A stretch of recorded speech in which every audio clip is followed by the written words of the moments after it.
Bon, ça fait un petit moment que je prépare une vidéo sur les épélis, à cause d'un personnage qui m'a un peu marqué. Et puis lorsque j'étais en train d'écrire dessus, je suis tombé sur cette scène.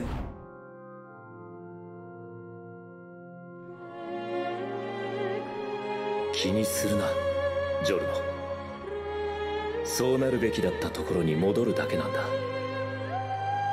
元に戻るだけ。ただ、元に。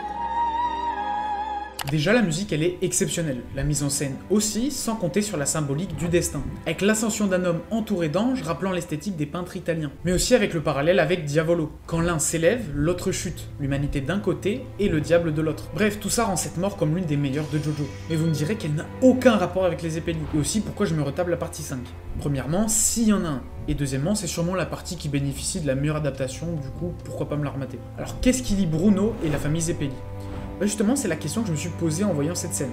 Je me suis rappelé d'une vieille théorie assez connue de la communauté. Au final, en approfondissant le sujet, j'ai jugé que ça nécessitait une vidéo à part entière. Et ça me permet de revenir sur un de mes personnages préférés de Vente Oreo. Voilà pourquoi je vous invite à plonger avec moi dans ces théories et analyses de Bruno Bucciarati, afin de mieux comprendre JoJo's Bizarre Adventure.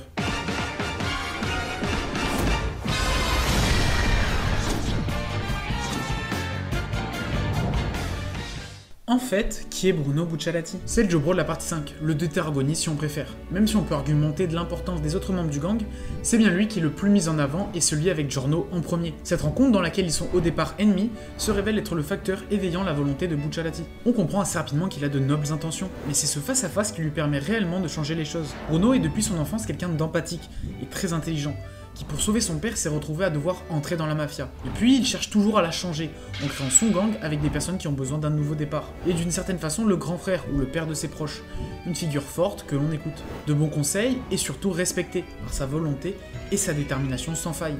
Il gère parfaitement ses responsabilités, ce qui fait de lui un meneur. Mais ce qui lui manquait jusqu'à présent, c'est quelqu'un avec qui partager cette tâche, ce rêve. Pour des raisons différentes, Giorno et Bucciarati souhaitent changer la mafia, l'un pour devenir chef et son rêve de justice, et l'autre tout simplement pour rendre le monde meilleur. Grâce à lui, il a pu encore plus démontrer sa volonté. Il était prêt à tout pour que le plan fonctionne, en allant plusieurs fois jusqu'à vouloir se sacrifier.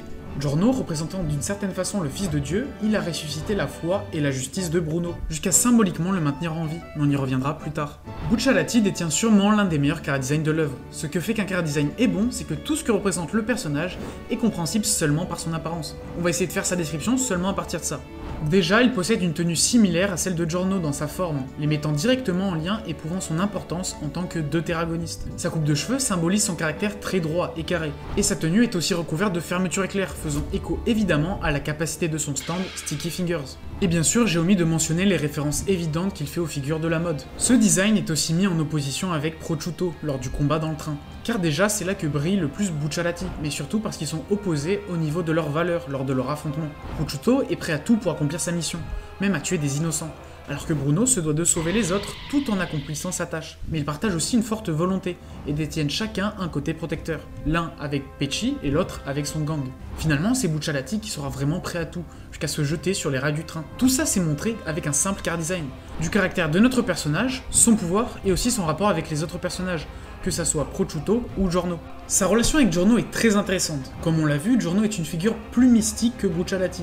Il est d'une certaine façon moins humain que Bruno. On ressent beaucoup plus d'empathie avec Bucciarati, par ses rapports plus touchants avec les membres du gang. Et ça en dit beaucoup sur ce que nous raconte cette partie 5. Un triptyque. Giorno, le fils de Dieu, insufflant la vie et rendant possible l'impossible, et qui mène Bucciarati à accomplir son objectif, qui ne pouvait avancer sans lui. Bruno, c'est l'humain, ayant mis ses relations en avant, que ce soit sa famille ou son gang. Au contraire de Diavolo, le diable prêt à tuer sa propre fille. Bucciarati est la pièce qui fait le lien dans ce triptyque.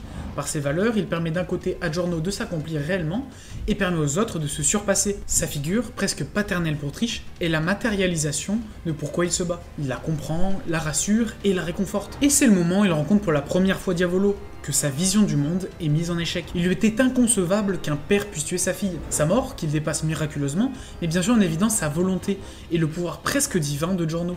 On n'a pas une réelle source permettant d'affirmer que c'est sa propre volonté qui l'a fait continuer, ou que c'est Giorno qui lui a insufflé la vie, mais tout ce dont on est sûr, c'est que c'était le destin. Cette partie 5, comme vous le savez bien sûr, est liée à la notion de destinée, et de notre rapport à cette fatalité. Le combat contre Rolling Stones, à la fin de Golden Wind, en est la parfaite illustration.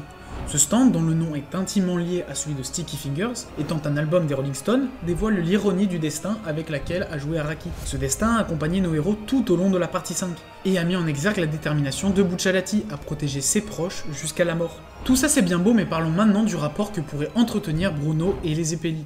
Déjà, qui sont les Zeppeli? Je vais pas trop m'attarder là-dessus, car comme je l'ai dit en introduction, une vidéo complète est prévue sur le sujet dans un petit moment. C'est donc une famille qui accompagnait nos protagonistes, les Joestar, dans les 2 premières parties de l'œuvre. Ils se sont illustrés par leur humanité et leur sacrifice. Will Zeppeli et Chizar avaient tous deux plus d'expérience que le protagoniste qu'ils accompagnaient. Ils maîtrisaient tout de l'onde et ont su aider Jonathan et Joseph dans leur quête. Ils partagent aussi un tragique destin en mourant avant l'affrontement final. Leur volonté d'aider les Joestar et leur passion pour la vie a su les rendre très empathiques. Depuis Battleton ainsi, aucun Zeppeli n'accompagnait le protagoniste.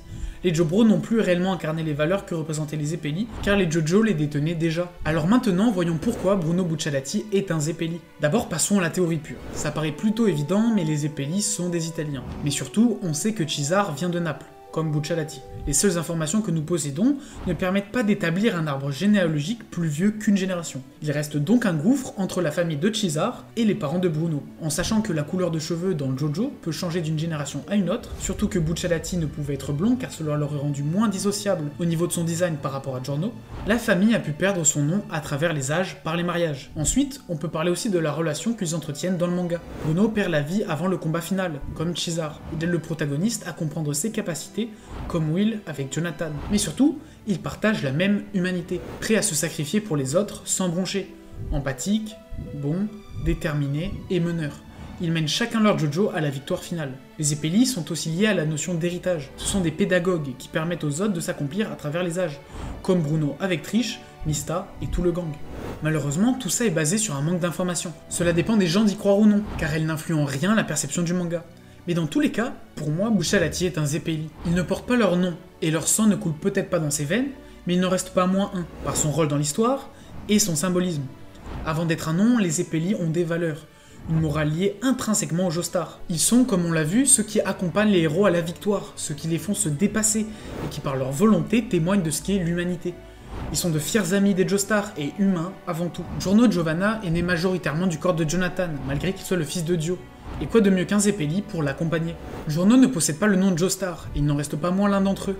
Bruno ne possède pas le nom Zeppeli, mais il n'en reste pas moins l'un d'entre eux. Il témoigne aussi de la transmission dont font preuve les Zeppeli, qui ont fortement influencé les Joestar à travers les générations. Bruno a aussi transmis des valeurs qui resteront. Tel était son destin. Voilà pourquoi, pour moi, Bucciarati est un Zeppeli.